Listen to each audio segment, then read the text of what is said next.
স্বামীর কাছে স্ত্রীরা এই চারটি জিনিস দাবি করলে স্বামী যদি তা পূরণ না করে ওই স্বামী জাহান্নামে চলে যাবে। স্ত্রীকে বিয়ে করার পরে শুধু খালি তাকে দিয়ে ঘরের কাজ করালা, তার থেকে শুধু খালি খেদমত নিলা, তার সাথে গোলামের মতো আচরণ করলা, নবী করিম সাল্লাল্লাহু আলাইহি সাল্লাম বলছেন তুমি যদি তার হক আদায় না করো কিয়ামতের ময়দানে আল্লাহর কাছে এক পা সামনে এগোতে পারবা না, তুমি জান্নাতে যেতে পারবা না। একবার নবী করিম সাল্লাল্লাহু আলাইহি সাল্লামের কাছে সাহাবারা আসলেন, এসে বললেন ইয়া রাসূলুল্লাহ আমাদের স্ত্রীদের ব্যাপারে কোন হক আছে নাকি? নবী করিম সাল্লাল্লাহু আলাইহি সাল্লাম বলেছেন চারটি হক যদি স্ত্রীদের আদায় না করো আর স্ত্রীরা যদি তোমাদেরকে ক্ষমা না করে মনে রাখবা এক পা জান্নাতের দিকে যেতে পারবা না। বড় কঠিন কথা। স্ত্রীর মর্যাদা বোঝাতে গিয়ে আল্লাহ সুবহানাহু ওয়া তাআলা বলেছেন হুন্না লিবাসুল লাকুম ওয়া আনতুম লিবাসুল লাহুন্না, তোমরা একে অপরের পোশাক। এই জায়গাটাতে আল্লাহ পাক স্বামী এবং স্ত্রীকে সমান অধিকারের কথা বলে দিয়েছিলেন। এই জন্য অবশ্যই খেয়াল রাখতে হবে আপনার স্ত্রীকে আপনি সর্বোচ্চ তাকে মর্যাদা দিতে হবে, তার অধিকার আপনাকে আদায় করতে হবে। প্রথম নাম্বার হচ্ছে সে যদি আপনার কাছে মোহরানা দাবি করে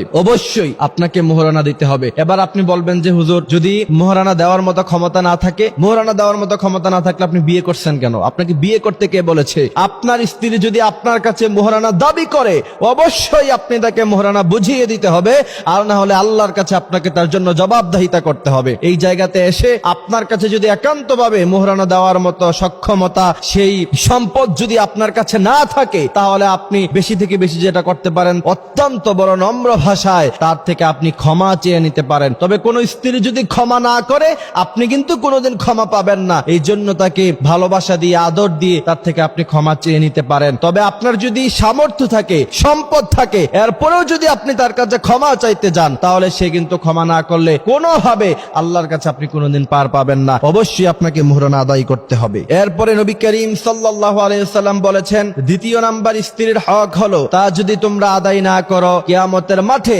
আল্লাহ সুবহানাহু ওয়া তাআলা তোমাদেরকে জান্নাত দিবেন না। সেই বিষয়টা হচ্ছে তুমি যেই দামের কাপড় পরো তোমার স্ত্রীকে তুমি সেই দামের কাপড় পরাতে হবে। আপনি দামি দামি ব্র্যান্ডের কাপড় পরলেন, দামি দামি ব্র্যান্ডের জুতা পরলেন, কিন্তু স্ত্রীকে কাপড় কিনে দেওয়ার সময় 500 টাকা দামের, 200 টাকা দামের, 300 টাকা দামের থ্রি পিস তার জন্য কিনলেন, কম দামি বোরকা কিনলেন, কম দামি জুতা কিনলেন, আর অপর দিকে আপনি দামি দামি জুতা কাপড় পাঞ্জাবি টুপি ইউজ করলেন। মনে রাখবেন আল্লাহ সুবহানাহু ওয়া তাআলার কাছে আপনাকে জবাবদিহিতা করতে হবে। আপনি যেই মানের কাপড় ব্যবহার করেন, যেই মানের জুতা ব্যবহার করেন, অর্থাৎ যেই মানের আসবাবপত্র আপনি ইউজ করেন অবশ্যই আপনার স্ত্রীকে সেই মানের আসবাবপত্র আপনাকে দিতে হবে। তৃতীয় নাম্বার হচ্ছে আপনি যেই মানের খাবার খান স্ত্রীকেও সেই মানের খাবার খাওয়াতে হবে। আপনি রেস্টুরেন্টে যান, আপনি কাচ্চি ভাইতে যান, কাচ্চি ডাইনে গিয়ে প্রায় আপনি কাচ্চি খান, কিন্তু স্ত্রীকে জীবনে কোনোদিন কিনে দিলেন না, তাকে বিরিয়ানি খাওয়ালেন না। না, নবী করিম সাল্লাল্লাহু আলাইহি সাল্লাম বলেছেন তুমি যেই মানের খাবার খাও অবশ্যই তোমার স্ত্রীকে তুমি সেই মানের খাবার খাওয়াতে হবে। চতুর্থ নাম্বার হচ্ছে দুটি হক, সেই দুটি হক আপনাকে আদায় করতে হবে।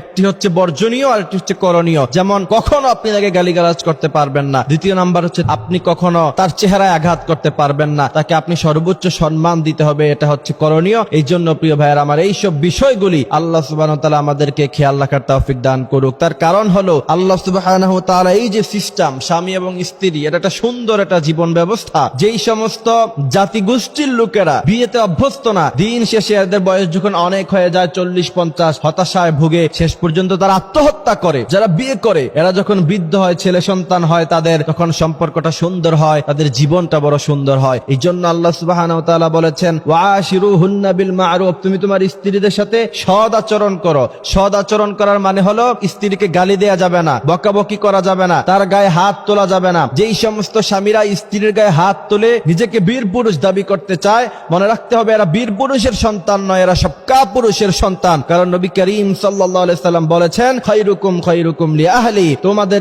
স্ত্রীদের থেকে সার্টিফিকেট নেওয়া হবে। তোমাদের স্ত্রীরা যদি তোমাদেরকে ভালো বলে তাহলে তোমরা ভালো মানুষ, আর তোমাদের স্ত্রীরা যদি তোমাদেরকে খারাপ বলে প্রকৃতপক্ষে তোমরা খারাপ মানুষ। আল্লাহ সুবহানাহু ওয়া তাআলা আমাদেরকে কথাগুলি বোঝার মানার তৌফিক দান করুক, আমিন।